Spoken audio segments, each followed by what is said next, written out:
جی السلام علیکم جی اسد، کیسے ہیں آپ؟ ٹھیک ہیں جی؟ کیا آج میں آپ کو تھوڑی سی مزے کی چھوٹی سی بات بتاتا ہوں، اسے شروع کرتے ہیں، لیکن اس کے بعد کیونکہ ملک کے حالات ہی ایسے ہیں تو باتیں تو سیریس ہی ہیں۔ اللہ پاک ہم پر اپنا کرم فرمائے، اپنی رحمت فرمائے۔ آ، میں نے جو اس دن پرسوں ایک کی تھی وی لاگ آپ کے ساتھ کیا تھا، جس میں میں نے ایک پاک فوج سے ریکویسٹ کی تھی کہ وہ ان حالات کو دیکھیں، ان کو کچھ ایسا کوئی سٹیپ لیں جس سے کہ ہمارے لیے بہتری ہو سکے، کیونکہ باقی تو بہت ساری باتیں بڑی گڑبڑ ہیں۔ ان میں میرے ایک دوست ہیں، ان کا فون آیا مجھے، تو بڑے سخت مجھ سے وہ ناراض تھے۔ انہوں نے بڑی، میں تو کہوں گا اچھی باتیں بھی کی، غصے والی باتیں بھی کی، پیار سے بھی باتیں کی، لیکن بات یہ کہ میرا یہ مقصد بالکل نہیں ہے کہ کچھ ایسا کیا جائے کہ ملک جو ہے وہ پھر مارشل لاء کی طرف چلا جائے۔ میں بالکل اس کے حق میں نہیں ہوں، اس لیے کہ میں پولیٹیکل سائنس کا ایک اسٹوڈنٹ ہوں، بہت ادنا سا اسٹوڈنٹ ہوں، اور پولیٹیکل سائنس کے حوالے سے اگر ہم دیکھیں تو ملک کے جو ادارے ہیں ان کو اسٹرانگ ہونا چاہیے، ان کو اپنی اپنی حدود میں کام کرنا چاہیے۔ ایسے میں ہماری گڑبڑ یہ ہے کہ ہمارے کوئی ادارہ اسٹرانگ نہیں ہے۔ معذرت کے ساتھ، افسوس کے ساتھ دل دکھتا ہے یہ بات کرتے ہوئے کہ ہمارے سیاسی قیادت جس کو ہم کہتے ہیں وہ ہماری سیاسی قیادت نہیں ہے۔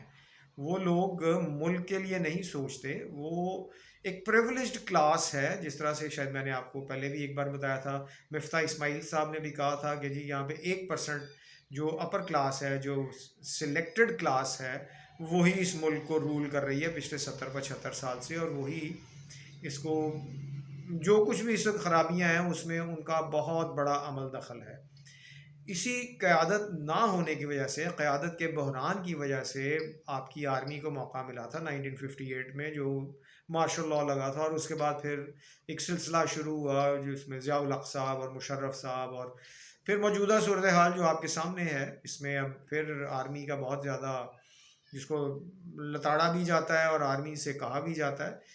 مسئلہ یہ ہے کہ سیاسی قیادت اگر اچھی ہمارے پاس ہوتی تو ہمیں یہ مشکل نہ پیش آتی۔ ہمارے تمام ادارے، کیونکہ آئین قانون کو اگر ہم اس کی بالادستی پہ یقین رکھتے، اس پہ عمل کرواتے، تو یہ کچھ نہیں ہونا تھا۔ اب ہوتا یہ ہے کہ ہم آئین اور قانون کی بالادستی پہ تو یقین بالکل نہیں رکھتے۔ میں آپ کو بھی بتاتا ہوں وہ کیسے ہے۔ ہم اس پہ یقین نہیں رکھتے، جس کی وجہ سے ہمارے پاس ایک کلاس ایسی ہے جس کے پاس تمام طاقت ہے، اور وہ اسی طاقت کو استعمال کرتے ہوئے وہ کوئی لا قانونیت کرتی ہے، کوئی لا کو وائلیٹ کرتی ہے، تو وہ اپنے مطابق اس کو ڈال لیتی ہے، چینج کر لیتی ہے، اپنا فائدہ اٹھا لیتی ہے، اور اس کو کچھ بھی نہیں ہوتا۔ لیکن یہی اگر ایک عام آدمی کے ساتھ کچھ ایسا ہوا ہو تو عام آدمی کو لتاڑ دیا جاتا ہے بری طرح سے، اس کو کیا کہنا چاہیے، کرش کر دیا جاتا ہے۔ ایک عام آدمی کو 10,000 روپیہ جو قرضہ لیتا ہے بینک سے، اگر وہ نہیں دے پاتا تو اس کے ساتھ جو کچھ ہوتا ہے وہ آپ کے میرے نالج میں ہے، ہمیں علم ہے۔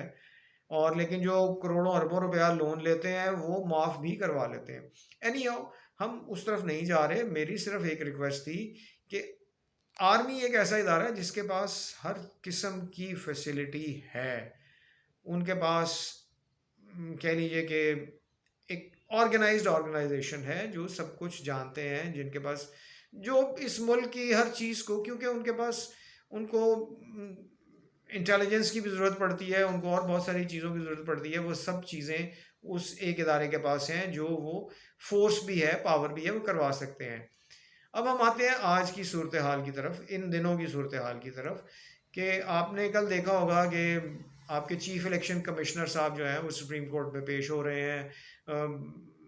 آپ کے اس میں تو خیر انہوں نے جو پیش ہوئے ہیں وہ تو آپ کے جو CCPO لاہور ہیں، جن کی اپوائنٹمنٹ کو جن کو چینج کیا گیا تھا، ٹرانسفر کیا گیا تھا، اس سلسلے میں وہ پیش ہوئے تھے، اور اس میں اس کے ساتھ ہی آپ کا جو الیکشن کا آ جاتا ہے سلسلہ، الیکشن کی ڈیٹ کا، وہ بھی اس کیس کے ساتھ ہی شامل کر دیا گیا تھا۔ تو انہوں نے، چیف الیکشن کمشنر صاحب نے عدالت سے جو بات کی ہے سپریم کورٹ میں بیٹھ کے، کہ جی ان کو الیکشن وہ تو کروا سکتے ہیں، کروانے کو تیار ہیں، لیکن گورنمنٹ فنڈ نہیں دے رہی، اور آرمی جو ہے وہ ان کو سیکیورٹی نہیں دے رہی جو سیکیورٹی چاہیے ہوتی ہے، کیونکہ ہمارے الیکشنز جو ہیں وہ بڑے وائلنٹ ہوتے ہیں، لڑائی مار کٹائی قتل و غارت گری سب کچھ ہوتا ہے یہاں پہ.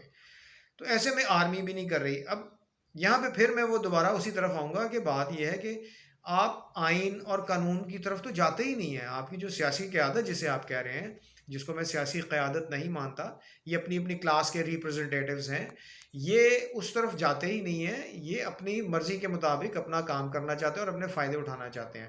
اینی ہاؤ، یہاں پہ سپریم کورٹ میں یہ ماننا کہ جی میرے پاس اختیار ہی نہیں ہے، تو بھائی آئین تو آپ کو اس بات کو گارنٹی کرتا ہے کہ جی اگر آپ کو سول جو گورنمنٹ ہے وہ آپ سے آرمی سے اگر مانگتی ہے، سیکیورٹی مانگتی ہے، تو آرمی اس کی پابند ہے، وہ کرے گی.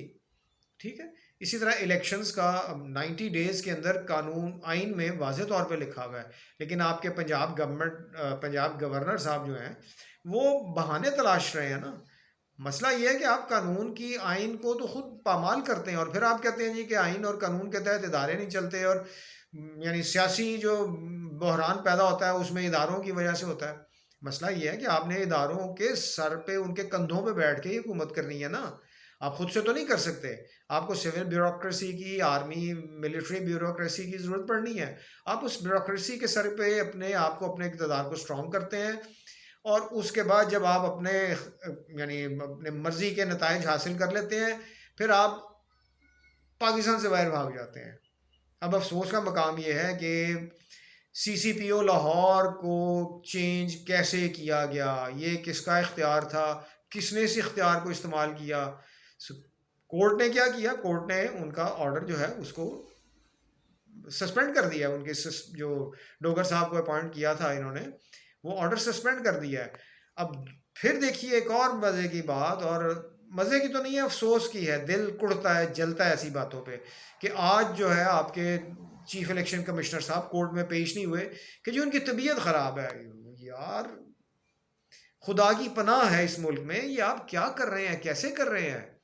یہ ملک ایسے نہیں چلتے. آپ کو ہائی کورٹس کے، سپریم کورٹس کے، ان کے لا کے تحت ہی ہے نا. اب دوسری بات، سپریم کورٹ یا ہائی کورٹ اگر کوئی آرڈر کرتی بھی ہے تو اس کو امپلیمنٹ کروانے کے لیے یہی سول انتظامیہ نہیں جانا نا. آپ کی جو سول گورنمنٹس ہیں وہ تو کرتی کچھ نہیں ہے، وہ تو اس طرف آتی ہی نہیں ہے. سپریم کورٹ نے آرڈر کر دیا، ہائی کورٹ نے آرڈر کر دیا، آپ نے کہا جی ہمارے پاس سٹاف نہیں ہے، ہمارے پاس سیکیورٹی نہیں ہے، ہمارے پاس پیسے نہیں ہیں. یار افسوس کا مقام ہے کہ آپ آئین کو اور قانون کو کیا سمجھ رہے ہیں. آپ آئین اور قانون کے ساتھ کیا کھلواڑ کر رہے ہیں یار. ہائی کورٹ ہو گئی، سپریم کورٹ ہو گئی، اب لاہور ہائی کورٹ کا دیکھ لیجیے کہ گورنر کو آرڈر کر رہے ہیں، اور گورنر صاحب آگے سے کس قسم کی باتیں کر رہے ہیں کہ جی آپ جو سنگل بینچ ہے، ایک سنگل جج جو آرڈر کیا ہے، یعنی گورنر صاحب جو ہیں وہ ان کی ایکسپلینیشن ہی، میں تو اس کو ایکسپلینیشن سمجھتا ہوں کہ وہ ایکسپلینیشن مانگ رہے ہیں کہ آپ اس کی وضاحت کریں کہ آپ نے اس آرڈر میں کہا کیا ہے. یار فار گاڈ سے، ملک ایسے نہیں چلتے. ملک آپ نے چلانا ہے تو آپ سیریس ہوئے نا. جب تک آپ کی سیاسی قیادت جو ہے، معذرت کے ساتھ جو ہماری سیاسی قیادت نہیں ہے، جب تک جو بھی حکمران چلے جیسے بھی ہیں وہ نہیں آپ سیدھے ہوں گے، سدھریں گے نہیں تو ٹھیک نہیں ہوگا. اب وہ لوگ جو ہیں، پھر ایک اور بات بھی میں نے سنی تھی کہ جی آپ انہی کو چنتے ہیں، جو ان کو چنیں گے آپ ان کو لے کے آتے ہیں، عوام لے کے آتی ہے. مسئلہ یہ ہے کہ عوام کے پاس آپ نے چوائس چھوڑی کہاں ہے یار. پچھلے 40 سال سے آپ کے پاس کتنے حکمران، کتنے لوگ آئے ہیں. آپ کے پاس 2 پارٹیز ہیں، اور انہی دونوں پارٹیز کو آپ باری باری، جس کو کہتے ہیں وہ میوزیکل چیئر آپ نے شروع کر رکھی ہے، آپ ان کو باریاں دیتے ہیں. آپ کے پاس قیادت ہی نہیں ہے، نہ آپ قیادت پیدا ہونے دیتے ہیں. قیادت عام آدمی سے نکلتی ہے. یہ جو رولنگ کلاس ہے وہاں سے قیادت نہیں آئے گی. آپ کو میں نے شاید پہلے بھی ایک بار بتایا تھا کہ برطانیہ کے اندر انہوں نے رشی سونک جو اب ان کے پرائم منسٹر ہیں، ان کی ورث جو انہوں نے اپنی بتائی ہے وہ $700 ملین کی انہوں نے بتائی ہے. اب وہ اتنے امیر آدمی ہیں، وہاں پہ ان کے خلاف مہم چلی کہ یہ عام آدمی نہیں ہے، یہ رچ آدمی ہے، امیر طبقے کا نمائندہ ہے، اس کو پرائم منسٹر نہیں ہونا چاہیے. ہمارے یہاں پہ عام آدمی جو سڑک چھاپ ہے، جس کو ہم کہتے ہیں کہ جی سڑک چھاپ ہے، سڑک پہ پیدل چلتا ہے، بسوں میں چلتا ہے، مجھے بتائیے کون اس میں سے کتنے لوگ آگے آئے ہیں، کتنے لوگوں کو ہم نے حکمرانی دی ہے. سب پیسے والے لوگ، سب سرمایہ دار، جاگیردار، ان کے نمائندے ہی ہیں. تو ہمارے ملک کو، میں تو یہی سمجھتا ہوں ہمارے ملک کو بنانا ریپبلک بنا دیا گیا ہے کہ سپریم کورٹ آپ سے کہتی ہے کہ آپ یہ کام کریں اور آپ آگے سے تعویلیں پیش کرتے ہیں۔ افسوس کا مقام ہے یار، پاکستان، معذرت کے ساتھ پاکستان ایسے نہیں چل سکتا۔ کوئی بھی ملک ہو، میں پاکستان کی نہیں بات کرتا، کوئی بھی ملک ہو ایسے نہیں چل سکتا۔ میں آپ سے پھر ریکویسٹ کرتا ہوں اپنے دیکھنے والوں سے، میرے دوست جنہوں نے مجھے فون کیا، اور دوست جن لوگوں نے جنہوں نے لائک کیا ہے، جنہوں نے کمنٹس کر رہے ہیں، میں ان سے بھی ریکویسٹ کرتا ہوں کہ آپ دعا مانگیں اللہ سے کہ اس ملک کو قائم رکھے، اس ملک میں قانون کی اور آئین کی بالادستی ہو۔ اس طریقے سے آپ سپریم کورٹ اور ہائی کورٹس کو یعنی ان کے آرڈرز کو نہ مان کے، ڈس اوبے کر کے، آپ کون سے ملک کو، آپ کون سے معاشرے کو آپ چلا رہے ہیں؟ آپ تو جنگل کا قانون، یعنی جس کی لاٹھی اس کی بھینس کر رہے ہیں۔ جنگل کا قانون بھی وہاں پہ طاقتور جس طریقے سے چلتا ہے، سارے پیسفل کو ایگزسٹنس ہوتی ہے نا، ہمارے یہاں پہ وہ نہیں ہے۔ آپ اللہ سے دعا کیجئے، میں بھی اللہ سے دعا کرتا ہوں کہ اللہ پاک اس ملک کو قائم دائم رکھے۔